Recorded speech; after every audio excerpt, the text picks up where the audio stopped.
अमरनाथ यात्रा में 8 जुलाई 2022 को आई प्राकृतिक आपदा ने अमरनाथ यात्रियों के साथ पूरे देश का सीना झंझोर के रख दिया था। आखिर क्या हुआ था उस रात और क्या हुआ था अमरनाथ यात्रा में, जानने के लिए वीडियो को पूरा देखें। आपके मन में पहला प्रश्न आ रहा होगा कि आखिर अमरनाथ में बादल कैसे फटा, और ऐसे बहुत प्रश्न आ रहे होंगे। तो क्या बाबा बर्फानी हुए भक्तों से नाराज और ये पानी का सैलाब इस कदर आया? तो अगला प्रश्न, कैसे बच पाई इतने लोगों की जान? सभी की जानकारी मिलेगी आपको इस वीडियो। 8 जुलाई 2022 को अमरनाथ यात्रा गुफा के पास एक भीषण सैलाब आया, जिसमें 16 लोगों की जान चली गई और 40 से ज़्यादा लापता बताए जा रहे थे, परंतु वो अब मिल गए हैं। दरअसल उन्होंने बिन सूचना के आधार पे ही अमरनाथ यात्रा में बादल फटने के बाद अपने अपने घर पहुंच गए थे, जिसकी जानकारी साइन बोर्ड को नहीं थी, परंतु आप मिल गए हैं तो वो 40 लोग लापता नहीं हैं। पर आपके मन में क्वेश्चन आ रहा होगा कि आखिरकार बादल फटता कैसे है, तो आइए समझते हैं। देखिए, बादल फटने में जो सबसे बड़ी बात होती है वो 3-4 तरीके से होती है। सबसे पहला तरीका, अगर कहीं पे तालाब रहता है तो ज़्यादा वाष्पीकरण के वजह से बादल फट जाते हैं। वहीं दूसरा ये होता है कि नीचे से गर्म हवा उठती है और ऊपर बादलों को जाके टच करती है, तो भी बादल फटने की घटनाएं आसानी से हो जाती है। और ये अगस्त जुलाई के महीने में पहाड़ी क्षेत्रों में ज़्यादा देखने को मिलता है। पर अमरनाथ गुफा के पास जो बादल फटा, क्या वो एक मैसेज है या फिर बाबा बर्फानी का तांडव या कुछ और? आइए समझने की कोशिश करते हैं। शाम 4 बज रहे थे, तभी बारिश तेज हो गई और अचानक से पहाड़ी से ऊपर एक हल्की सी नाला बहने लगी, जिसमें पानी की तेज धारा थी। आप वीडियो में देख भी सकते हैं, जो कि बाद में और ज़्यादा तेज हो गई। बाबा बर्फानी की गुफा से सटी दीवार के जस्ट बगल से ये पानी का सैलाब आया, और सैलाब से पहले की वीडियो हम आपके लिए लाए हैं, तो आप भी पहले की वीडियो से देख के अनुमान लगा सकते हैं कि पहले क्या हालात थे और बाद में क्या हुए। उस दिन 8 जुलाई को काफ़ी तेज़ बारिश हो रही थी, जिस बारिश के कारण लोगों के टेंटों में पानी घुसने लगा था, और चाहे वो नीचे टेंट हो या फिर जिन्होंने पहाड़ी के ढलाव पे टेंट बना रखे थे उनके टेंटों पे पानी की मात्रा लगातार बढ़ी रही थी और सभी के टेंटों में पानी घुसा ही जा रहा था। पहले आप देख सकते हैं कि इस पहाड़ी से छोटी सी धारा पानी की आई, और इसी धारा आगे चल के बड़ा रूप ले लिया और अपने साथ 16 लोगों की जान ले गई और कुछ लोगों को लापता कर दिया। ये धारा धीरे धीरे इतनी बड़ी हो गई कि इसे रोक पाना काफ़ी मुश्किल हो गया, और प्राकृतिक को रोकना काफ़ी मुश्किल होता है। टेंटों में जितने भी लोग रह रहे थे, जितने भी श्रद्धालु रह रहे थे, वो बाहर निकलकर अपने आप को बचाने की पूरी कोशिश करने लगे। सुरक्षा बल समय रहते ही मुस्तैद हो गई और सभी को टेंट खाली करने को कहा। यात्रियों ने, श्रद्धालुओं ने जिन्होंने दर्शन कर ली थी, वो तो अपने घर की ओर प्रस्थान करने का सोच रहे थे, परंतु जिन्होंने दर्शन नहीं की वो अभी भी इस आस में थे कि बाबा बर्फानी के दर्शन वो कर सके। और इधर पानी की छोटी सी धारा समय के साथ बड़ी होते जा रही थी। जैसे जैसे समय बीतता गया, शाम के लगभग 5-5:30 बजे, और एक सैलाब भीषण रूप लेके इन टेंटों के बीच से गुजरा, जिसने लोगों की जानें ले ली। आप देख सकते हैं इस धारा को, ये टेंटों के बीच में से किस तरीके से धारा बड़ी होती गई। ये वीडियो जो वहाँ पे एक व्यक्ति ने बनाई थी। तो भाइयों, अभी हम हैं अमरनाथ में, और ये हमारे भैया हैं, और हमारे टेंट में इतना पानी भर चुका है। ये देखो नदी, देखो आप नदी देख सकते हो कितना ज़्यादा आ रही है। और यही धारा आगे चल के इतनी भयानक रूप ले ली, इसने लोगों की जान ले लिया। वही छोटी सी धारा में अचानक इतना पानी आ गया, अचानक से इतना पानी आ गया कि टेंटों के बीच से ये पानी निकला और कई लोगों की जान ले ली। लोग जान बचाने के लिए इधर उधर भागते नजर आए। सेना ने भी समय रहते मुस्तैदी संभाल ली और लोगों को उस नाले की जहाँ से पानी निकल रहा था उस नाले से दूर कर पहाड़ियों के ढलान पर खड़े कर दिए और जिसके बाद आनन फानन में राहत बचाव का काम शुरू हुआ। और इधर जो बादल फटने से निकलने वाला पानी लगातार बढ़ता ही जा रहा था। पानी के साथ साथ आए हुए चट्टान भी लोगों की टेंशन बढ़ा रही थी। दर्शन चालू था, श्रद्धालु अपनी बारी का इंतजार कर रहे थे, परंतु इसके बाद सब कुछ रोक दिया गया और एक तरफ बारिश, दूसरी तरफ ये बादल फटने की घटना।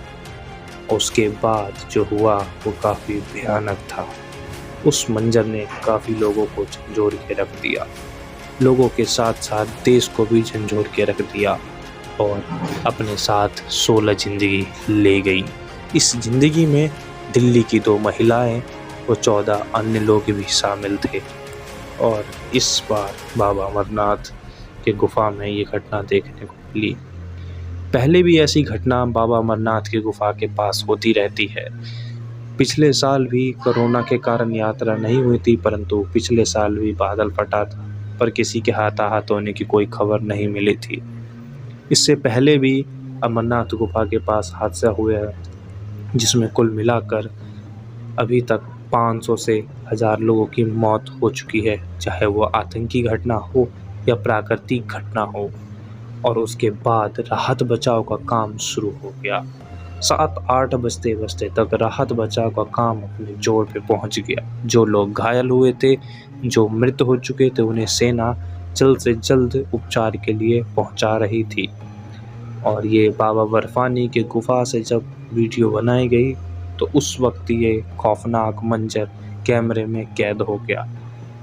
और रात में भी, इस घटना के बाद रात में भी राहत बचाव का काम जारी रहा।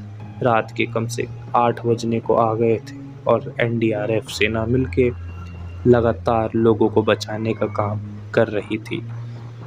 समय नहीं देखा गया और लोगों की जिंदगियां एक करके टूटने लगी।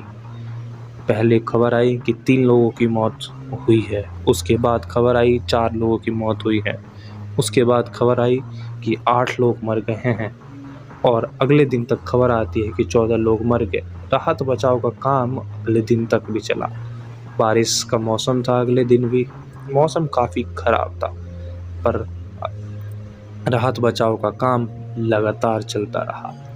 वीडियो में भी आप देख सकते हैं, रास्ते में पड़ने वाले पंडाल, टेंट, लंगर सब तहस नहस हो गए।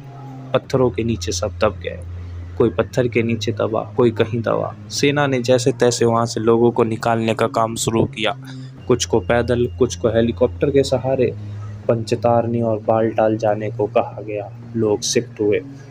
बारिश की वजह से रास्ते ख़राब हो गए तो सेना ने जैसे तैसे करके लोगों को आगे बढ़ाया और अगले दिन रात तक भी रेस्क्यू ऑपरेशन जारी रहा और हर एक जगह को अच्छे से खंगाला गया, देखा गया कि कहीं कोई दब तो नहीं गया था।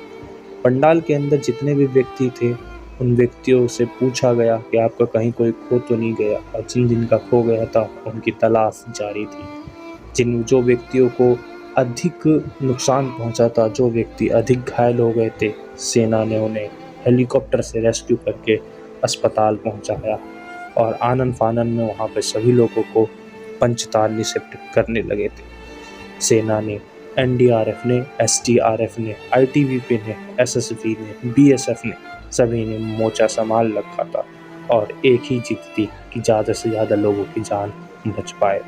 पत्थरों को खंगाला गया, टेंट खंगाले गए और लोगों की ज़िंदगी बचाने की मुहिम शुरू हो गई। वहाँ पे मौजूद चश्मदीदों ने क्या कहा ये जानते हैं। जिस तरीके से हम लोग को फौजी ने बचाया है, तुरंत बोले पहाड़ की तरफ चिपको। एक लोगों को हम लोग को बचाया, पहाड़ में सब करके बचाया। हम अपनी आर्मी को सत दमन। वहाँ कुछ और भी लोग थे जिनके अपने खो गए थे, वो उन्हें ढूंढने की कोशिश कर रहे थे। अच्छा, मैंने अपनी आंखों से मंजर देखा है। 1 मिनट की देरी से मैं बस बच गया। 1 मिनट से मेरा जिधर दुकानदार भागा मैं उसी के पीछे पीछे भागा। इतनी भगदड़ थी, इतना कुछ था। उधर कोई बादल बुदल नहीं फटा, सब बुरी खबर है। उधर एक वो झरना है बर्फ वाला, 3 झरने बने हुए हैं। एक झरना इधर था मिट्टी वाला, दूसरा था बर्फ वाला, तीसरा था मिट्टी वाला। जो दूसरा झरना था बर्फ वाला वो बड़ी तेजी से आया है नीचे।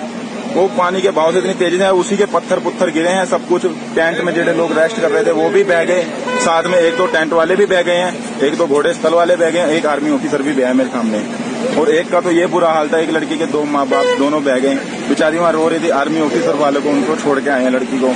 इतना बुरा हाल कि अभी भी डर मन में मेरे है। मेरे को पता है क्या हुआ है, मेरे साथ अभी भी बीत रही है। फिर भी उधर इतना चहल पहले के पूछो मत। पंचतरनी पे कुछ लोगों को रेस्ट करने के लिए रोका गया है, लेकिन उधर अभी भी ऊपर बहुत सारे लोग फंसे हुए हैं। बहुत सारे लोग उधर, बहुत सारे लोग फंसे हैं। बालटाओं का रास्ता तो बहुत ज्यादा खराब हो गया है। फिर भी मैं कैसे भी सफर करके रात में बिना रुके आया हूँ यहाँ पे। मैं बिना सोए बिना कुछ किए 16 किलोमीटर बालटाओं का रास्ता पार करके आया, क्योंकि ऊपर बहुत ज्यादा खतरा थी, बहुत ज्यादा। जो चश्मदीदों के मुताबिक अगर वहाँ पे भारतीय सेना नहीं होती तो और भी लोगों की जान जा सकती थी, और समय रहते ही रेस्क्यू ऑपरेशन चालू कर दिए जाने से बहुत लोगों की जान बच पाई। उसके बाद भी जो लोग नहीं मिल रहे थे, कहीं भी भारतीय सेना को शक हो रहा था, तो वो डॉग स्क्वाड्स की मदद से उन लोगों को ढूंढने की पूरी कोशिश कर रहे थे।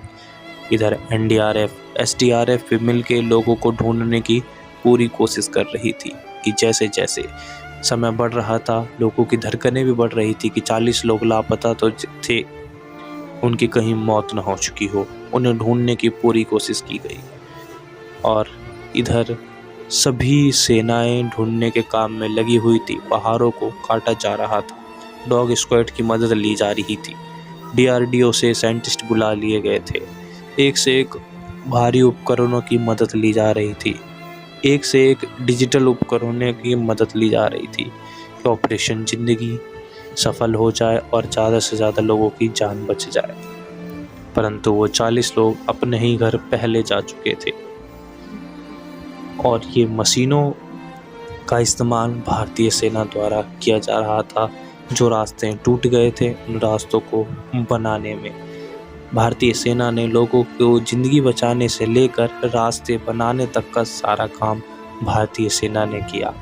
और ये मशीन चल नहीं पा रही थी, रास्ते काफ़ी उबड़ खाबड़ हो गए थे, तो भारतीय सेना के जवान अपने शरीरों के बल से इन मशीनों को खींच रहे थे, और इस पे काफ़ी मेहनत लग रहा था। समय बीतता जा रहा था और इनकी सांसें बढ़ती जा रही थी कि आखिरकार वो 40 लोग गए तो गए कहाँ। दूसरी तरफ रेस्क्यू बचाव का काम तीसरे दिन भी लगातार चालू ही रहा, और सेना सभी मिलके, सभी राहत बचाव दल मिलके पहाड़ काट रहे थे। एक से एक मदद की मशीनों की मदद लेके लोगों को ढूंढने की पूरी कोशिश कर रहे थे। पर वहाँ पे प्रत्यक्षदर्शियों का क्या कहना था, ये जानते हैं। नाज़ी हो गई थी, बादल फटा है, बहुत सारी कैजुअलिटीज हो गई थी, तो उन सबके लिए इंडियन आर्मी ने हमारी बहुत हेल्प करी है। A to Z कंबल से लेकर रात को लोग यात्री फंस गए थे, रात भर रेस्क्यू चलाया संगम टाउन में, पंचचंडी तक लोगों को पहुंचाया है इंडियन आर्मी ने। पूरी रात इंडियन आर्मी हमारे साथ खड़ी रही थी, लोगों को कंबल दिए, जो लोग फंसे तो डेड बॉडीज जो फंसी हुई है, डेड बॉडीज निकाल रहे हैं।